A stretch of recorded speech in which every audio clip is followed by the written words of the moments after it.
ඔයාලා හැමෝටම සුබ දවසක්. අදත් මම ඔයාලට පාතාල ප්‍රේමයක් කතාවේ 4 වෙනි කොටස තමයි අරගෙන එන්නේ. මේ කොටසත් කියවලා කතාව ලස්සනයි නම් කතාවට ලයික් කරන්න, කමෙන්ට් කරන්න, තවත් යාළුවෙක්ට බලන්න ෂෙයා කරන්න. channel එක subscribe කරලා තියාගන්න. bell icon එකත් ඕල් දාලා තියාගන්න. එතකොට මම මේ වගේ ලස්සන කතාවක් දාපු ගමන් ඒ කතාවේ notification එක ඔයා ගාවටම ගෙන්න ගන්න පුළුවන්. එහෙනම් අපි කතාව කියවන්න යමු.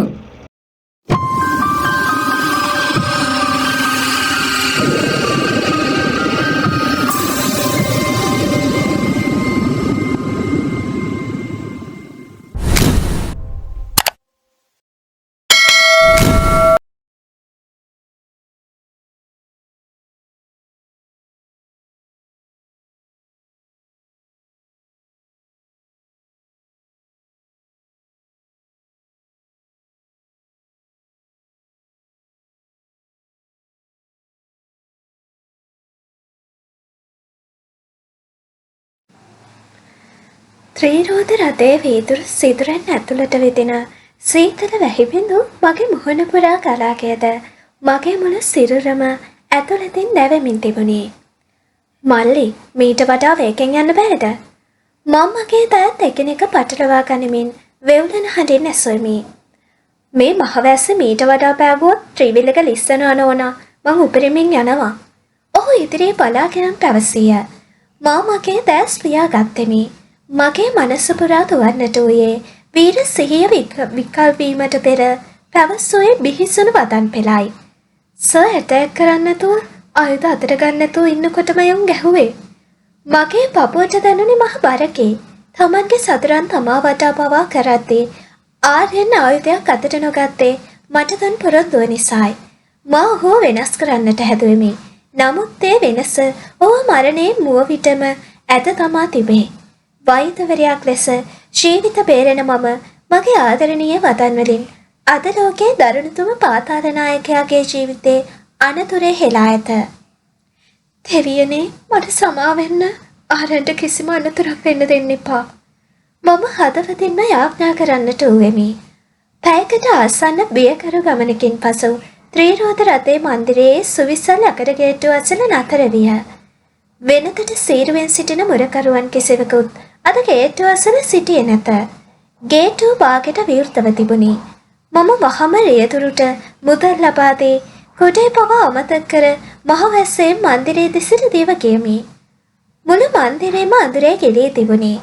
විදුලිය විසන්ධි වී ඇති අතර සාලයේ තිබුණේ ඉටිපන්දමක අඳුරු ආලෝකය පමණි. මම සාලයට ඇතුළු වන විටම මගේ පයට කිසියම් දියරයක් පෑගුණි. මම පහත් වී බලද්දී මගේ දෑත් සිහින්ම වෙවුලා ගියේය. ඒ සාලේ බිම පුරා ගලා ගිය නම් රුධිරයයි. ආර්යන්, මම මහ හඬින් කෑ ගැසුවෙමි. මගේ හඬ වැහි ශබ්දත් සමග මිශ්‍ර වී මන්දිරේ පුරා දෝංකාර දුන්නේය. ආමන්දි, පඩිපෙළ කෙළවරින් ඇසුණු ඒ අතිශය දුර්වල හඬින් මගේ පන ගැහුණි. මම වහම සාලේ තිබූ ඉටිපන්දම අතරගෙන පඩිපෙළ දෙසට දිව ගියමි. පඩිපෙළ මුල බිත්තියට හේතු වී වාඩි වී සිටියේ රූපේ දුටු සැනින් මගේ දැසින් කඳුරකට කඩා වැටුණි. ඒ ආර්යන්‍ය, ඔහුගේ සුදු පැහැති කමිසය සම්පූර්ණයෙන් රුධිරෙන් රතු පැහැගැන් වී තිබුණි. ඔහුගේ වම් උරහිසින් සහ දකුණු අතේ බාහුවෙන් දරුණු ලෙස ලේ වහනය වෙමින් තිබුණි. වෙඩිඋණ්ඩ ඔහුගේ සිරුර පසාරු කරගෙන ගොස් ඇති බව වෛද්‍යවරයෙක් ලෙසමට වටහා ගැනීමට වැඩි වේලාවක් ගත නොවිය. ඔහුගේ දකුණු අත අස්සලම් බිම වැටී තිබුණේ ඔහුගේ පණවැනි පිස්තෝලයයි. ඔහු එය අතටගෙන තිබුණද සතරන් වෙඩි තබා නොමැති බව මට වැටහුණේ පිස්තෝලේ සේෆ්ටි ලොක් එක තාමත් දමා තිබූ බැවින්. ඔහු අවසාන මොහොත දක්වාම මට දුන් පොරොන්දුව රැක තිබුණි. ආර්යන්, මම ඉටිපන්දම් පසකින් තබා වහම ඔහු අසල දනින් වැටුනෙමි.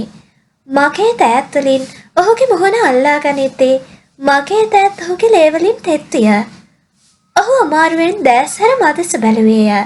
ඒ දෑස්වල තිබුණේ වේදනාවට වඩා මාව නැවත දැකීමෙන් නැති වූ පුදුමය සහ සහනයයි. ඔහු සෙමින් මෘදු ලෙස සිනාසුනේය.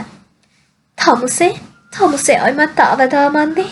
මං හිතුවේ මං මැරෙන්න කලින් තමුසවායේ දකින්න ලැබෙන එකක් නෑ කියලා. ඔහුගේ හඬ බිඳී තිබුණි. ඇයි සර් මෙහෙම කළේ? ඇයි උන්ට ඇටැක් කළේ නැත්තේ? ඇයි මේ ආයුධය පාවිච්චි කළේ නැත්තේ? මම කඳුළු වගුරුවමින් කෝපයෙන් සහ වේදනාවෙන් කෑ ගැසුවෙමි. ආර්යන් ඔහුගේ ලේ තැවරුණු දකුණු අත සෙමින් ඔසවා මගේ කම්මුලක් මත තැබුවේය. ඔහුගේ අතේ තිබූ උණුසුම් රුධිරය මගේ මූණ පුරා තැවරුණි. මං තමුසෙට පොරොන්දු වුණානේ මන්දි. ආයි ලේ හලන්නේ නැහැ කියලා. තමුස මගෙන් ඉල්ලුවේ සාමාන්‍ය මනුස්සයා වෙන්න මං උත්සාහ කරා. මට උන්ව මරන්න හිතුන්නේ නැහැ. දෙවියනේ මන් නිසා ඉස්සට මෙහෙම වුණේ. මං ඔහුගේ පපුවට හිස තබාගෙන මහා හඬින් හැඬුවෙමි. අඬන්න එපා ඩොක්ටර්. ඔහු මගේ හිස කෙස් අතරින් ඔහුගේ ඇඟිලි යවමින් සෙමින් පැවසිය. තමුසගේ ওই කඳුළු මගේ මේ තුවාලවලට වඩා මට රිදෙනවා. මම වහාම මගේ වෛද්‍ය හැඟීම් අවදි කරගත්තෙමි. දැන් හැඬීමට වෙලාවක් නොවේ. මා වහාම ක්‍රියාත්මක විය යුතුයි. සර් අපිට උඩ කාමරයට යන්න වෙනවා. මෙතන ලේ වහනේ නතර කරන්න බෑ. ෂේන් උන්ව පන්නගෙන ගියා. මන්දිරේ කාමරයක් ඇතුලේ මගේ මෙඩිකල් බොක්ස් එක ඇති. ඔහු අසීරුවෙන් නැගිටීමට උත්සාහ කළේය. මම මගේ මුළු ශක්තියම යොදා ආර්යන්ව වාරු කරගත්තෙමි. ඔහුගේ පරත් ඉසිරුර මගේ උරහිසේ මත තබාගෙන මම ඔහුව සෙමින් පඩිපෙළ දිගේ ඉහළ මාලේ ඔහුගේ කාමරය වෙත රැගෙන ගියමි. සෑම පියවරක් පාසාම ඔහුගේ සිරුරෙන් පිට වූ කෙඳිරිලි හඬ මගේ හදවත පසාරු කරගෙන ගියේය. කාමරයේ ඇඳ මත ඔහුව තැබූ මම වහම එතන තිබූ ලන්තෑරුම දැල්ලුවෙමි. අනතුරුව ඔහුගේ පළල් පපුව වැසී තිබූ ලේන් තෙත් වූ කමිසේ බොත්තම් එකිනෙක ගැලෙව්වෙමි. ඔහුගේ සිරුරේ ස්ථාන දෙකකට වෙඩි තිබුණද වාසනාවකට මෙන් වෙඩි උන්ද සිරුර පසාරු කරගෙන පිටත ගොස් තිබූ නිසා ශල්‍ය කර්මයකින් උන්ට ඉවත් කිරීමට අවශ්‍ය නොවේය. නමුත් අධික ලෙස රුධිරය වහනය වීම නිසා ඔහුගේ සිරුර සීතල වෙමින් තිබුණි. මම වහම කාමරයේ තිබූ ප්‍රථමාධාර පෙට්ටියගෙන ආටරි ෆ්‍රෝසෙෆ්ස් භාවිතයෙන් රුධිර නාල තද කර ලේ වහනය පාලනය කිරීමට උත්සාහ කළෙමි. තුවාලය පිරිසිදු කරත්තේ ඔහු වේදනාවෙන් මගේ අත තදින් අල්ලගත්තේය. අහමන්දි මට රිදෙන්නේ ඔයා ළඟ ඉන්නකොට මට කිසිම වේදනාවක් දැනෙන්නේ නැහැ. ඔහු මගේ දැස් දෙස කෙලින්ම බලා පැවසිය. ඒ දැස් තුළ අද තිබුණේ මරණීය අභියෝගයට ලක් කරන ප්‍රේමයකි. මම ඊටමත් සීරුවෙන් මගේ දැස් වලින් වැగిරෙන කඳුළු පිස දමමින් ඔහුගේ තුවාලය පිරිසිදු කර සේලයින් වලින් සෝදා නැවත මැහුම් දැමුවෙමි. පැයක පමණ සටනකින් පසු මම ඔහුගේ තුවාල ආරක්ෂිතව වෙලුම් පටි වලින් වැසුවෙමි. අනතුරු ඔහුගේ සිරුරට ප්‍රතිජීවක සහ වේදනානාශක එන්නත් ඇතුළත් කෙරෙමි. සියල්ල අවසන් වන විට මම සම්පූර්ණයෙන්ම වෙහෙසට පත්ව සිටියෙමි. මගේ ඇඳුම් සහ දෑත් පුරා තිබුණේ ඔහුගේ රුධිරයයි. මම ඇඳ අසල බිම වාඩි වී ඔහුගේ අතක් මගේ දෑතටගෙන මගේ මුහුණට තබා ගත්තෙමි. ආර්යන් සෙමින් මගේ අත තද කළේය. වේදනානාශක නිසා ඔහුගේ වේදනාව මතක් අට වී තිබුණි. අහමන්දි මෙහාට එන්න. ඔහු ඇඳේ පසකින් ඉඩක් තවමින් පැවසීය. මම කිසිදු පැකිලීමකින් තොරව ඇඳ මත වාඩි වී ඔහුගේ පපුවට වාරු වුනිමි. ඔහු ඔහුගේ දකුණු අත මගේ ඉන වටා යවා මාව තමාට තද කරගත්තේය. මහා වැස්සේ සීතල කාමරේ පුරා පැතිරෙද්දී ඔහුගේ පපුව උණුහුම මට මහ රැකවරණයක් ගෙන දුන්නේය. මං හිතුව මං අද මැරේ කියලා. ආර්යන් මගේ හිසකෙස් සෙමින් පිරිමදමින් මිමිනුවේය. ඒත් මගේ හිත කිව්වා මං මැරුණොත් තමුස තනි වෙයි කියලා. ඒකයි මං හුස්ම අල්ලන් හිටියේ. ආයිමත් කවදාවත් මට දුන්න පොරොන්දුව නිසා ඔබේ ජීවිතය අනතුරේ දාගන්න එපා සර්. මම ඔහුගේ පපුව මුහුණ සංගවාගෙන පැවසුවෙමි. සර්, ඔහු මගේ නිකටින් සෙමින් ඔසවා මගේ දැස් දෙස බැලුවේය. තාමත් මං තමුසෙට සර් කෙනෙක් දාමන්දි. මගේ මේ පපුවේ ගැහෙන හඬට සවන් දීලා බලන්න. ඒ කියන්නේ මොකක්ද කියලා. මගේ හදවත නැවතත් වේගෙන් ගැහෙන්නට විය. ලන්තෑරුම් එළියේ ඔහුගේ තුවාල වූ නමුත් අතිශය ආකර්ශනීය මුහුණ මට ඉතා සමීපව තිබුණි. ඔහුගේ දැස්වල තිබුවේ අසීමිත ආදරය ඉදිරියේ මගේ වෘත්තීය සීමාවන් සදහටම දෙවී ගියේය. නෑ ආර්යන්, මම පළමු වතාවට ඔහුගේ නම ඉතාමත් ආදරෙන් උච්චාරණය කළෙමි. ඒ වදන ඇසූ සැනින් ආර්යන්ගේ දැස් දිලිසී ගියේය. ඔහු සෙමින් ඉදිරියට නැඹුරු වී මගේ දෙතොල් මත ඔහුගේ උණුසුම් දෙතොල් තැබුවේය. ඒ හාදුව තුළ තිබුණේ ලේ සහ මරණයේ සුවඳ මිශ්‍ර වූ නමුත් ජීවිතයේ කිසිදා අත් නොවිඳිය අතිශය පවිත්‍ර වූ ප්‍රේමයේ ආශ්වාදයයි. මම මගේ දැස් පියාගෙන ඒ උණුසුම වැළඳ ගත්තෙමි. පාතාලයේ අභිෂේකලත් රජු මගේ ආදරේ සිරකරක වී අවසන්.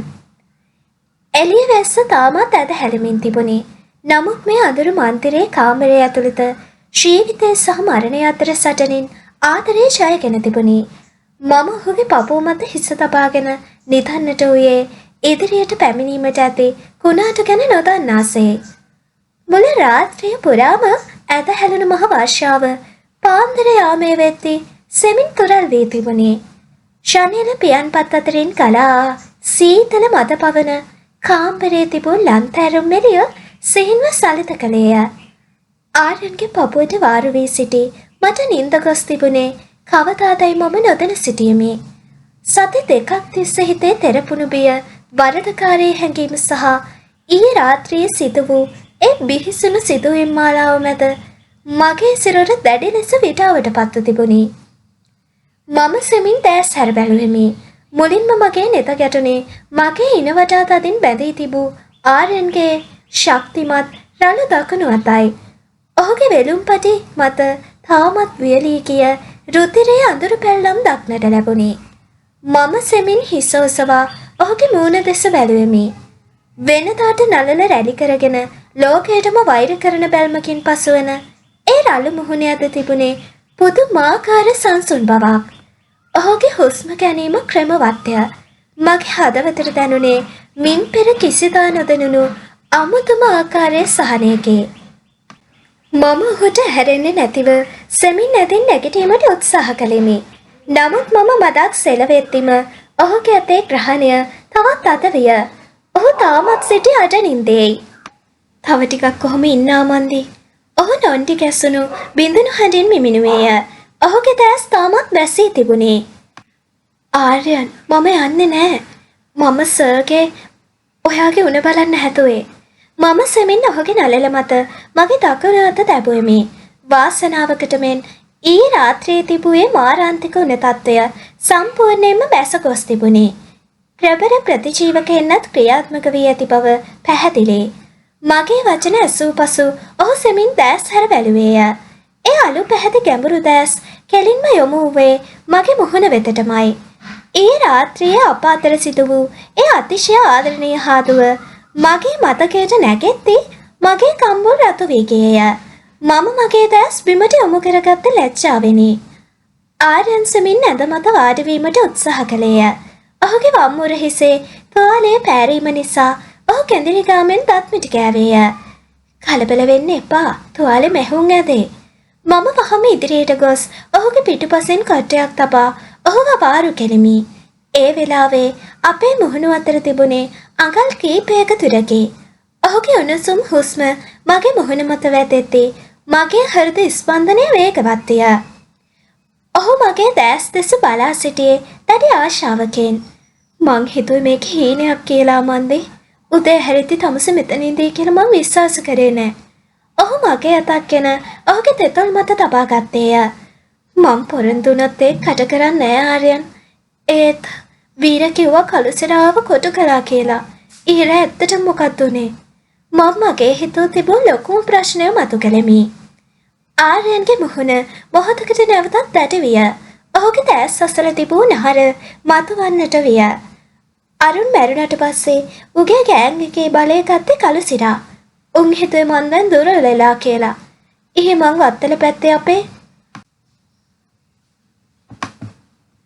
ව්‍යවස්සික පරීක්ෂා කරන්න ගිය වෙලාවේ උන් මාව වට කරා. වෙනද නම් මං ඒක එක ඉතුරු කරන්න යා මන්දි.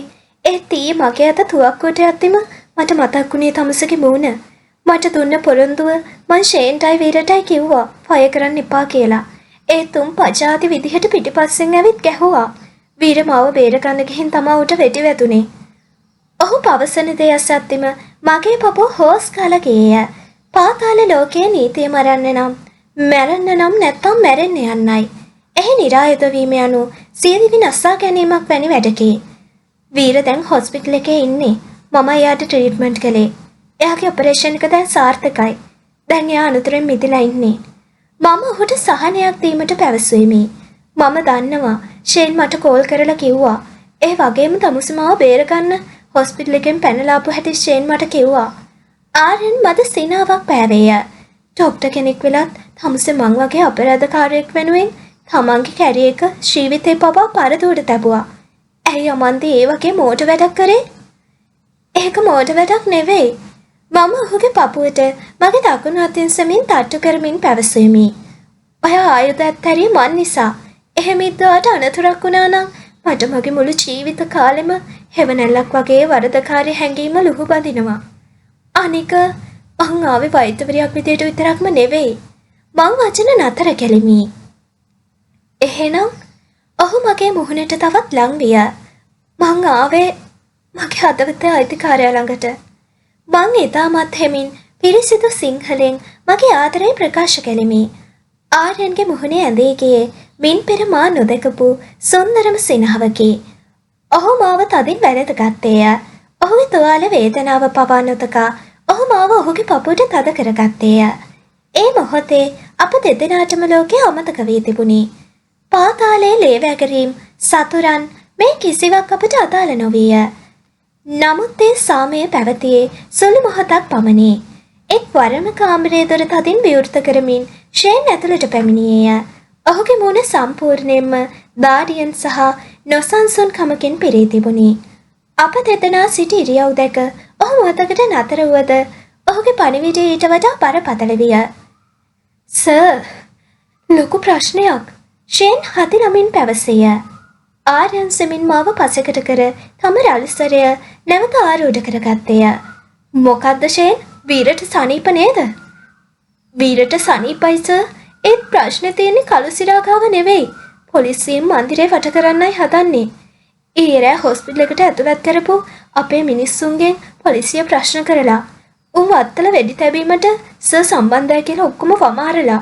ඒ විතරක් නෙවෙයි. ෂේන් මදක් නැවතී මා දෙස බැලුවේය. ඩොක්ටර් නිමේෂා පොලිසියට ඇවිත් පැමිණිල්ලක් දාලා. ඩොක්ටර් ආමන්දිව සති දෙකක් තිස්සේ කවුරු හරි පැහැරගෙන හිටියා. ඊරත් හොස්පිටල් එකට ආපු පාතාල කල්ලියක් ඩොක්ටර් බලහත්කාරයෙන් අරන් ගියා කියලා. දැන් CID එකෙන් සර්ව ඇරෙස්ට් කරන්න වරන්තු අරන් මෙහෙට එනවා. ෂේන්ගේ වචන ඇසුණු සැනින් මගේ එළුවට මහා හෙන ගෙඩියක් පාත් වූවක් මෙන් දැනුනි. නිමේෂා ඇය මාව බේර ගැනීමේ අදහසින් පොලිසියට ගොස් ඇත. නමුත් ඇය නොදන්නේ ඇගේ ක්‍රියාව නිසා ආර්යන් මෙන්ම මමත් සදහටම විනාශ විය හැකි බවයි. මම පොලිසියට බොරු මෙඩිකල් ලීව් එකක් දැමූ බව සහ ආර්යන්ට රහසේ ප්‍රතිකාර කළ බව හෙළි වූහොත් මගේ වෛද්‍ය උපාධිය සහ වෘත්තිය සදහටම අහෝසි වනු ඇත. ෂේන්, වාහන ලෑස්ති කරපන්. අපිට දැම්ම මේ මන්දිරෙන් පිටත් වෙන්න වෙනවා. ආර්යන් ඇඳෙන් නැගිටිමින් ගිගුම් දුන්නේය. සර්, ඔහට ඇවිදින්න අමාරුයි. තුවාල පෑරෙයි. මම ඔහුගේ අතින් අල්ලගත්තෙමි. ආර්යන් මගේ දැස් දෙස බැලුවේ දැඩි ස්ථීර බවකින්. මට මොන වුණත් කමක් නෑ ආමන්දි. ඒත් මන් නිසා තමුසගේ ජීවිතේ විනාශ වෙන්න ඉඩ දෙන්නේ නෑ. පොලිසිය මෙතෙන්ට આવොත් තමුසෙව අපරාධකාරුවෙක්ට රැකවරණය දීමේ චෝදනාවට හිරේ දානවා. මං තමුසෙට පොරොන්දු වුණා. ඔයාට කරදරයක් වෙන්න දෙන්නේ නෑ කියලා. ෂේන්, අපි අපේ නුවරඑළියේ තියෙන රහස් බංගලාවට යනවා. දැන්ම ලෑස්ති වෙන්න. මට පුදුමෙන් සහ බියෙන් ආර්යන් දෙස බලා සිටියෙමි. අපේ ආදරයාලුත් තරඹුමත් සමග නීතිය සහ පාතාලය එකට එකතු වී අපව දඩවම් කිරීමට සැරසේ. මම මගේ ඇඳුම් බෑගය සහ වෛද්‍ය උපකරණ එකතු කරගත්තේ වෙවුලන දෑතිනි. මන්දිරෙන් පිටත නැවතත් අකුණු ගසන්නට විය. අප ඉදිරියේ ඇත්තේ ආදරයේ සුන්දර පාරක් නොව මරණය සහ හිරගේ අතර දිවෙන බියකරු ආඝාතයකි. තව විනාඩි 10යි සර්. CID එකේ ජීප් රථ ප්‍රධාන පාරට හැරුණා කියලා අපේ කොල්ල මැසේජ් කරා. ෂේන් සාලයට දිවවිත් කෑ ගැසුවේ බෑග් කීපයක්ද දෑතට ගනිමින්. මන්දිරෙන් පිටත නැවතත් අකුණු ගසමින් මහ වර්ෂාවක් ඇද හැලෙන්නට විය. මගේ මුළු සිරුරම්බයෙන් වෙවුලන්නට වූයේ ආර්යන්ගේ සිරුරේ නැවුම් මැහුම් පෑරී යනු ඇත එකයා. මම වහම මගේ ප්‍රථමාධාර බෑගේ උරහිසට දමාගෙන ආරෙන් අසලට ගියමි. ඔහුගේ වම් උරහිස තාමත් නිසි ලෙස සෙලවිය නොහැකිවද ඔහුගේ දැස් තුළ තිබුණේ ඕනම කුණාටුවකට මුහුණ දීමට සූදානම් පාතාල නායකයාගේ ඒ අකම්පිත බවයි. අහමන්දි බය වෙන්න එපා මං ඉන්නවා. ඔහු මගේ වෙවුලන දෑත් තම දෑතින් අතින් තද කර අල්ලා ගත්තේය. ඒ ස්පර්ශය මගේ බියපත් හදවතට මහ ශක්තියක් විය. අපි මන්දිරේ පසුපස දොරටුවෙන් රහතිගත ගරාජය වෙත පැමිණියෙමු. එහි නවතා තිබුණේ කළු පැහැති වීදුරු අඳුරු කරන ලද සුවිසල් ලෑන්ඩ් ක්‍රූසර් රථයකි. ආර්යන්න ඉතාමත් සීරුවෙන් පසුපස අසුනින් වාඩි කර වූ මම ඔහු අසලින්ම වාඩි වී ඔහුගේ උරහිස මගේ දෙසට වාරු කරගත්තෙමි. ෂේන් රථයේ රියදුරු අසුනට ගොඩ වී එහි ප්‍රධාන ලාම්පුව දැල්වීමකින් තොරවම මන්දිරේ පසුපස රහස් දොරටුවෙන් රථය පිටතට ගත්තේය. අප මන්දිරෙන් පිට වී තත්පර කීපයක් ගත වෙද්දී ප්‍රධාන දොරටුව දෙසින් පොලිස් සයිරන් හඬවල් සහ වාහන කීපයක් වේගෙන් නවත්තන හඬ මට ඇසුණේ. මම හැරී පසුපස වීදුරුවෙන් බැලුවෙමි. රතු සහ නිල් පැහැති පොලිස් ආලෝක ධාරාවන්ගෙන් මුළු මන්දිර පරිශ්‍රයම වැසී යනු මට පෙනුණේ. තව පොඩ්ඩෙන් උන් අපිට කොටු වෙනවස. අපි හයිවේ එකෙන් නේද පරණ අවිස්සාවෙල්ල පාරෙන් නුවරඑළියට යමු. හයිවේ එකේ චෙක් පොයින්ට් එක දාලා තියෙන්න පුළුවන්. ෂේන් ඉදිරියේ බලමින් වේගෙන් රථේ පදවන අතරතුර පැවසීය. උඹට ගැළපෙන විදිහට කරපන් ෂේන්. හැබැයි ආමන්දිර කිසිම ප්‍රශ්නයක් වෙන්න බෑ. ආර්යන් දුර්වල හඬින් නුවද දැඩි ලෙස අනකලේය. පැය කීපයක් තිස්සේ වාහනේ නොනවත්වාම ධාවනය විය. කොළඹ නගර සීමාව පසු කර රථය සෙමින් කඳුකර මාර්ග වෙත අවතීර්ණ වෙද්දී පරිසරය සම්පූර්ණයෙන්ම වෙනස් විය. වැස්ස මතක් අඩු වී තිබුණද මුළු මාර්ගයම ඝන මීදුමෙන් වැසී තිබුණි. ඉදිරියේ පෙනුනේ අඩ කීපයක් පමණි. වාහනේ AC සීතලත් පරිසරයේ සීතලත් එකතු වූ විට මගේ දත් එකිනෙක ගැටෙන්නට විය. ඒ බව දැනුණ ආර්යන් තමන් සත එකම සුව පහසු උණුසුම් කබාය සෙමින් කලවා මගේ උරහිස මත දැමුවේය. ආර්යන් එපා ඔයාට උණ හැදෙයි. ඔහුගේ ඇඟ තාම දුර්වලයි. මම එය ප්‍රතික්ෂේප කිරීමට හැදුවෙමි. මං කිව්ව දේ අහන්න ආමන්දි. ඔහු මාව තමා වෙතට තවත් ලං කරගත්තේය. ඔහුගේ දකුණු අත මගේ උරහිස වටා යවා මාව ඔහුගේ පපුව උණුසුමට තද කරගත්තේය. මගේ මේ පපුවේ තියෙන කින්දරත් එක්ක මට මේ සීතල දැනෙන්නේ නැහැ. ඔයා පරිස්සමින් ඉන්න එකයි මට වටින්නේ. මම ඔහුගේ පපුවට හිස තබාගෙන ඔහුගේ හෘද ස්පන්දනයට සවන් දුන්නෙමි. මේ මිනිසා ලෝකෙනම දරුණු අපරාධකාරයෙක් වුවද මා ඉදිරියේ ඔහු සතු සියලු ආත්මාර්ථකාමීත්වයන් අත්හැර දමා ඇත. මගේ වෛද්‍ය වෘත්තිය, මගේ අනාගතය, මගේ දෙමව්පියන් මේ හැමදේම ගැන මගේ හිතේ තිබූ බිය ඔහුගේ මේ උණුසුම හමුවේ දිය වී ගියේය. පාන්දර 5ට පමණ රථයේ නුවරඑළිය අතිශය හුදකලා තේවතු යායකින් වට වූ පැරණි ඉංග්‍රීසි පන්නේ බංගලාවක් අසල නතර විය. වටවිටාවම නිහඬයි. මීදුම නිසා බංගලාවේ වහල පවා නොපෙනෙන තරම්ය. ෂේන් වහම දොර ඇර අපව ඇතුළට කැඳවා ගත්තේය. එහි සිටි වයසක විශ්වාසවන්ත සේවකයෙකු ගුණපාල වහම ගෙනි උඳන දල්වා කාමර සූදානම් කළේය. මම ආරයන ප්‍රධාන කාමරයේ තිබූ ඇඳ මත හිඳුවා වහම ඔහුගේ කමිසය ඉවත් කර තුවාලය පරීක්ෂා කරමි. මගේ හිතේ තිබූ බිය සැපෑ කරමින් දීර්ඝ ගමනේ ගැස්සීම නිසා ඔහුගේ වම් උරහිසේ මැහුම් දෙකක් අතරින් නැවතත් තෙමින්ලේ වහනය වීමට පටන්ගෙන තිබුණි. දෙයනේ මං හිතුව මෙහෙම වෙයි කියලා. මම කලබලෙන් මගේ වෛද්‍ය බෑගය ඇරියෙමි. මට රිදෙන්නේ නෑ ආමන්දි. ඔයා ඔය විදිහට මන් දිහා බලනකොට මට කිසිම වේදනාවක් දැනෙන්නේ නෑ. ඔහු මගේ කලබල වූ මුහුණ දෙස බලා ආදරෙන් පැවසිය. නිකන් ඉන්න ආරයන් සෙල්ලම් නෙවෙයි. මේකට ආයි ඉන්ෆෙක්ෂන් එකක් ආවොත් සේරම ඉවරයි. මම ව්‍යාජ කෝපයක් මවා ගනිමින් ඉතාමත් සීරුවෙන් විස බීජ නාශක දියර තැබරු පුළුන් කැපැල්ලකින් තුවාලය පිරිසිදු කරන්නට වීමි. වේදනාව නිසා ඔහුගේ හකුව අස්සේ තදවන අයුරු මම දුටුවෙමි. නමුත් ඔහු මගේ දැස් දෙසම බලාගෙන ඒ වේදනාව නිහඬව දරා සිටියේය. මම නැවතත් තුවාලයේ වෙලුම් පටි වලින් තද කර බැඳ ඔහුට බොන්නට ඖෂධ ලබා දුන්නෙමි. සියල්ල අවසන් වූ පසු මම කාමරයේ තිබූ ජනේලය ඇසලට ගොස් ඈතින් පේන මීදුමෙන් වැසුණු කඳු පන්තිය දෙස බලා සිටියෙමි. මගේ දැසින් නොදැනීම කඳුලක් කඩා වැටුණේ. මම මගේ මව්පියන්ට කුමක් කියන්නද? මගේ රෝහලේ මිතුරන් මා ගැන කුමක් සිතනු ඇත? එක් වරම පිටුපසින් ආ උණුසුම් දෑත් යුගලක් මගේ ඉනවටා වෙලී ගියේය. ආර්යන් පිටුපසින් පැමිණ මගේ උරහිස මත ඔහුගේ නිකට තබා ගත්තේය. මට සමා වෙන්න ආමන්දි. මගේ මේ අඳුරු ලෝකෙට ඔව ඇදලා ගත්තට මම දන්නවා ඔය අඬන්නේ වගේ අහිංසක ලෝකේ ඔයාට අහිමි වුණ නිසා කියලා. ඔහුගේ හඬේ තිබුණේ මහා බරකී. ඔයාට ඕන්නම් මං ෂේන්ට කියලා ඔව රහසින්ම වගේ ගෙදරට ඇරලවන්නම්. පොලිසියට මං කියන්නම් ඔය මුකුත් දන්නේ නැහැ කියලා. මම යෝව බලහත්කාරයෙන් තියාගත්තේ කියලා. ඔහුගේ වදන් මගේ හදවත පසාරු කළේය. තමන්න පොලිසියෙන් දඩයම් කරද්දි පවා ඔහු සිතන්නේ මගේ නිදහස ගැන පමණි. මම වහම ඔහුගේ දෙසට හැරුණෙමි. ඔහුගේ අලු පැහැති දැස් දෙස කෙලින්ම බැලුවෙමි. ආයිමත් කවදාවත් මාව තාලා යන්න එපා ආර්යන්. මම ඊරෑ ඔයා ළඟට ආවේ හැමතේම අත්හැරලා. මගේ වෘත්තියට වඩා මගේ ජීවිතයට වඩා මට ඔව වටිනවා. අපි මේ කුණාටුව එකට මූණ දෙමු. මම ඔහුගේ මුහුණ මගේ දෑතටගෙන ඔහුගේ දෙතොල් මගේ ආදරේ සනිටුහන් කරමි. ආර්යන් මාව තදින් වැළඳ ගත්තේය. නුවරඑළියේ සීතල පරිසරයේ මැද ඒ රහස් බංගලාවේ ගිනි උඳුනේ ආලෝකය පවා අපව තනි කර තිබුණි. නමුත් අප නොදැන සිටි එකම දේ නම් කොළඹ සිටි CID කණ්ඩායම් සහ කළුසිරාගේ මිනිස්සු මේ වන විටත් අපේ සුළුමුළු සොයමින් නුවරඑළිය දෙසට ගමන් ආරම්භ කර ඇති බවයි. නුවරඑළියේ පැරණි ඉංග්‍රීසි බංගලාව වට කරමින් ඇදී යන මීදුම් පටලය අප මුළු ලෝකයෙන්ම වෙන්කර සංගවා තබන්නට වෙර තරන්නක් මෙන් විය. කාමරේ කොනක තැවෙන ගිනි උඳුනේ රතු පැහැති ආලෝකය හැරෙන්නට මුළු අවකාශයම අඳුරු නිශ්ශබ්දතාවයක කෙලී තිබුණේ.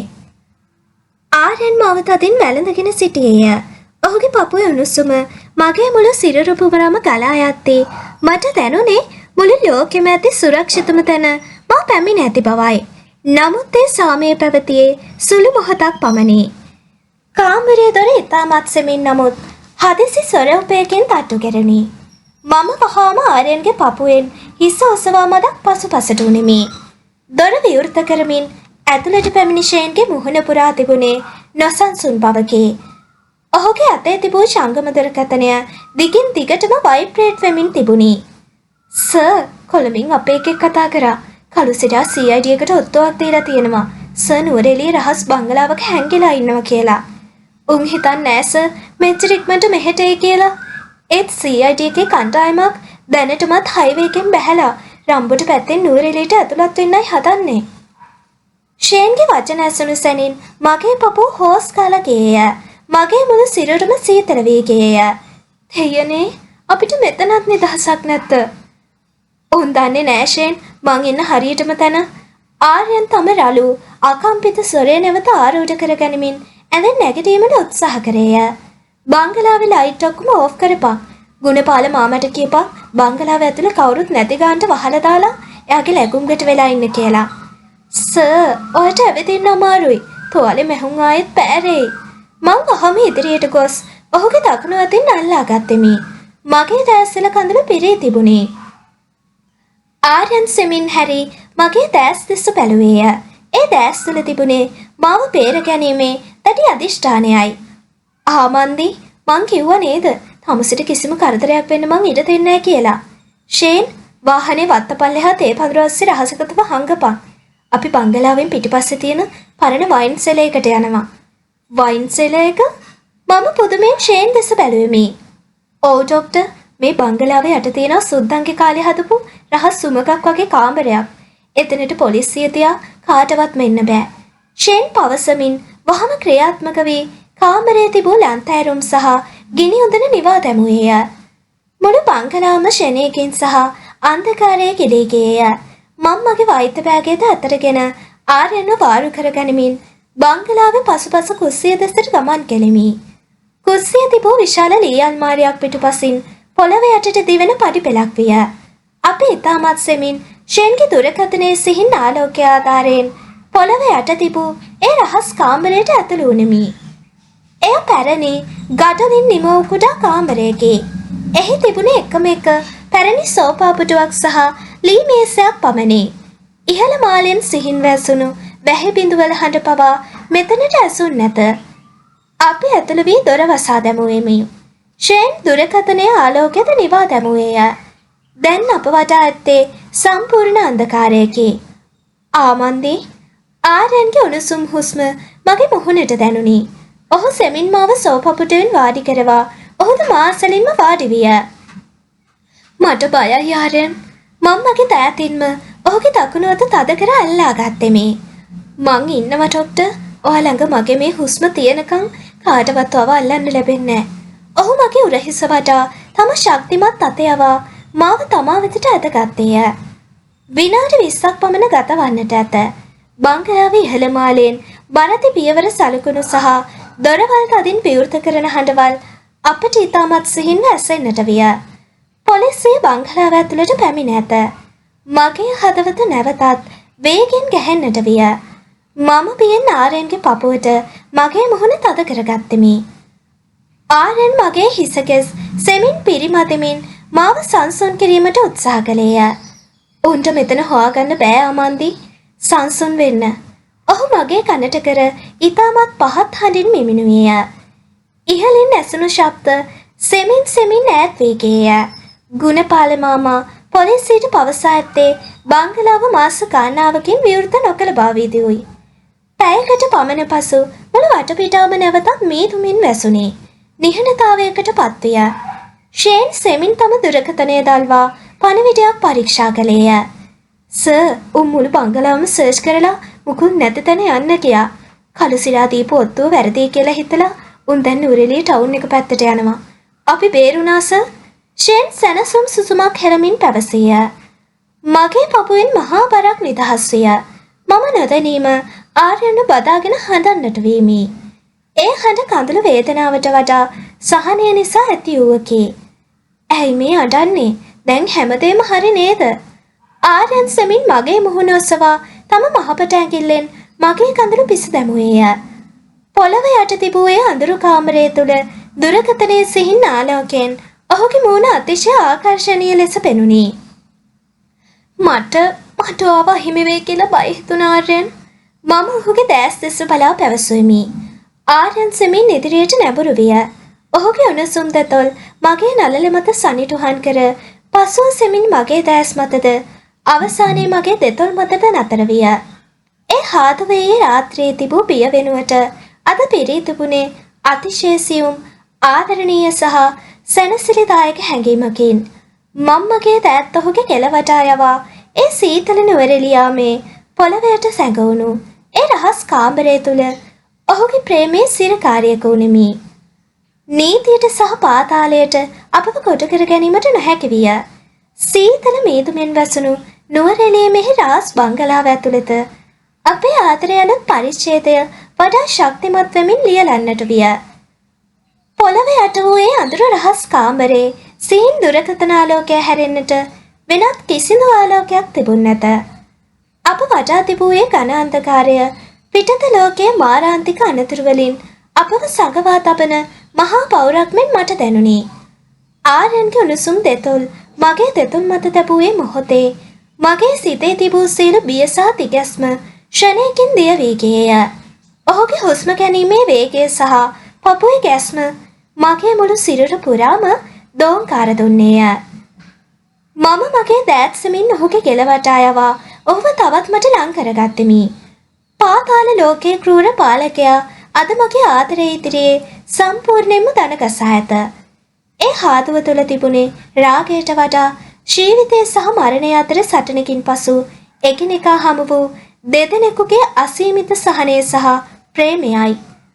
සෙමින් මගේ දෙතොල් වලින් ඈත් වූ ආර්යන් මගේ මුහුණ තම දකුණු අතින් සෙමින් පිරිමැත්තේය. ඔහුගේ ඇඟිලි තුඩුවල රැඳී තිබූ රළු බව මගේ කම්මුලට මහ රැකවරණයක් ගෙන දුන්නේය. ආමන්දි, ඔහු ඉතාමත් හෙමින් මිමිනුවේය. ඔහුගේ ගැඹුරු හඬ පොළව යට කාමරයේ පිටි අතර සෙමින් දෝංකාර දුන්නේය. මං කවදාවත් හිතුවේ නෑ මට මේ වගේ ආදරයක් ලැබේ කියලා. මගේ අතීත ලෙයින් සහ වෛරෙන් පිරීලා තියෙද්දි තමුසේ මට මේ දෙන්නේ පුදුමාකාර ආදරයක්. පුදුමාකාර ජීවිතයක්. මං ඔයාගේ අතීතයට ආදරය කරන්නේ නෑ ආර්යන්. මම ඔහුගේ පපුව මත මගේ අත්ල තබා ඔහුගේ දැස් දෙස කෙලින්ම බැලුවෙමි. මං ආදරය කරන්නේ මං වෙනුවෙන් ආයුධ ඇරපු මං වෙනුවෙන් තමන්ගේ ජීවිතේ පවා අනතුරේ දාගත්ත මේ මිනිස්සයාට මට පොරොන්දු වෙන්න ආයිමත් මාව තනි කරලා මැරෙන්න හදන්න එපා කියලා. ආරයන් මත සිනාවක් පෑවේය. ඒ සිනහව මින් පෙර මා ඔහුගේ මූණෙන් නුදුට තරම් සුන්දර එකකි. මං පොරොන්දු වෙනවා ඩොක්ටර්. තමුසකය ඇස් වලින් කඳුලක් වට්ටන්න මං කාටවත් ඉඩ දෙන්නේ නැහැ. මන් නිසා ආගේ ජීවිතේ විනාශ වෙන්න මං ඉඩ දෙන්නේ නැහැ. අප දෙදෙනායේ නිහඬ අන්ධකාරයේ මැද තවදුරටත් සෝපපුටුවට වී එකිනෙකාට වාරු වී සිටියෙමු. නුවරඑළියේ පොළොව යට තිබූ ඒ සීතල අපට දැනුන් නැත. ආර්යන්ගේ පපුවේ උණුසුම මට මහ රජ දහනක් මෙන් විය. විනාඩි 30කට පසු පමණ ෂේන් සෙමින් රහස් සුමග දෙසට පැමිණෙන හඬ ඇසුණි. ඔහු තම දුරකථනයේ ආලෝකය පොළොව දෙසට යොමු කරමින් අප අසලට පැමිණියේය. සර්, CID එකේ ෂිප් රථ දැන් බංගලාව පරිශ්‍රයෙන් සම්පූර්ණයෙන්ම පිට වෙලා ගියා. අපේ කොල්ල ටවුන් එකේ ඉඳන් මැසේජ් කරා. උන් දැන් රම්බුට පාර දිගේ ආපහු හැරෙන්නයි හදන්නේ කියලා. කළු සිරා දුන්නු ඔත්තුව බොරුවක් කියලා උන් හිතලා තියෙන්නේ. අපිට දැන් උඩට යන්න පුළුවන් සර්. ෂේන් සතුටුදායක ස්වරයකින් පැවසිය. මම වහම සැනසුම් සුසුමක් හෙලා වෛද්‍ය බෑගය අතට ගත්තෙමි. යමු ආර්යන්, ඔයාට මෙතන සීතල හොඳ නෑ. උන් ආයෙත් වැඩ වෙන්න පුළුවන්. මම සහ ෂේන් එකතු වී ආර්යන්ව ඉතාමත් සීරුවෙන් වාරු කරගෙන පඩිපෙළ දිගේ ඉහළ මාලේ ප්‍රධාන කාමරය වෙත කැඳවාගෙන ආවෙමි. කාමරයට පැමිණි සැනින් ගුණපාල මාමා විසින් දල්වා තිබූ ගිනි උඳුනේ රතු පැහැති ආලෝකය සහ උණුසුම අපව පිළිගත්තේය. මම ආර්යන්ව ඇඳ මත වාඩි කරවා වහම ඔහුගේ වම් උර හිසේ සහ බාහුවේ තිබූ වෙලුම්පටි පරීක්ෂා කරමි. දීර්ඝ ගමන සහ පොළව යටට යාම නිසා ඔහුගේ වම් උර හිසේ නැවුම් මැහුම් අතරින් සිහින්ව ලේ වහනය වී තිබුණි. දෙයනේ අම් බය වුණ දෙම වෙලා ලේ වහනය වෙන්න පටන් අරන් මං කලබලෙන් ප්‍රථමාධාර පෙට්ටිය ඇරියමි. බය වෙන්න එපා මන්දි, මට රිදෙන්නේ නැහැ. ඔහු මගේ වේවුලන දෑත් දෙස බලා සංසුන්ව පැවසීය. නිකන් ඉන්න ආර්යන්, සෙල්ලම් කරන්න එපා. මේකට ඉන්ෆෙක්ෂන් එකක් ආවොත් මේ වගේ කැලෑවක ඉඳන් මට වට ට්‍රීට්මන්ට් කරන්න අමාරුයි. මම ව්‍යාජ කෝපයක් මවා ගනිමින් සේලයින් දියරියෙන් තුවාලය පිරිසිදු කර නැවතත් අලුත් වෙලුම් පටි වලින් තුවාලය තද කර බැන්දෙමි. මගේ දැස් වලින් වැඟරුණු කඳුළු බිඳුවක් ඔහුගේ නිරාවරණය වූ පපුව මතට වැටුණි. ආරන් සෙමින් මගේ නිකටත් ඔසවා මගේ දැස් දෙස ගෙලින්ම බැලුවේය. තමුසගේ ওই කඳුළු මගේ මේ වෙඩි තුවාල වලට වඩා මට රිදෙනවා මන්දි. ආය අඬන්න එපා. මම මගේ කඳුළු පිස දමා ඔහුට ලබා දිය යුතු ප්‍රතිජීවක ප්‍රති සහ වේදනානාශක ලබා දුන්නෙමි. ඖෂධවල බලය නිසා ඔහුගේ දැස් සෙමින් බර වන්නට විය. ෂේන්, ආර්යන් නිදිමත සොරෙන් ෂේන්ට ඇමතුවේය. කොළඹ අපේ මිනිස්සුන්ට කියපන් කිසිම සත්‍යයක් පත්‍යයක් නැතුව සංසුන්ව ඉන්න කියලා. වීර්ගේ තත්ත්වය දිගටම හොයලා බලපන්. හරි සර්, මං ඒ හැමදේම බලා ගන්නම්. ඩොක්ටර්, ඔයත් ගොඩක් මහන්සියිනේ, පොඩ්ඩක් රෙස්ට් කරන්න. ෂේන් පවසා කාමරයේ දොර වසා පිටතට ගියේය. කාමරය තුල ඉතිරි වූයේ ගිනි උඳිනේ දැවෙන දර කැබලි වලින් නැගෙන සිහින ශබ්දය පමණි. මම සෙමින් ඇඳ මත වාඩි වී ආර්යන් දෙස බැලුවෙමි. ඔහු ඒ වන විටත් තද නින්දකට වැටී සිටියේය. මම කිසිදු පැකිලීමකින් තොරව ඔහු අසලින් නැලවී ඔහුගේ දකුණු අත මගේ ඉනවටා ලං කරගත්තෙමි. නුවරඑළියේ මීදුමින් වැසුණු සීතල රාත්‍රියේ ගෙවී යද්දී මම ඔහුගේ පපුව ගැන හෘද ස්පන්දනයට සවන් දෙමින් දැස් පියාගත්තේය. නීතිය සහ පාතාලයේ ඇස්වසා අප මේ සීතල කඳුකරේ 100%ක්ම ආරක්ෂිතව සිටිමු.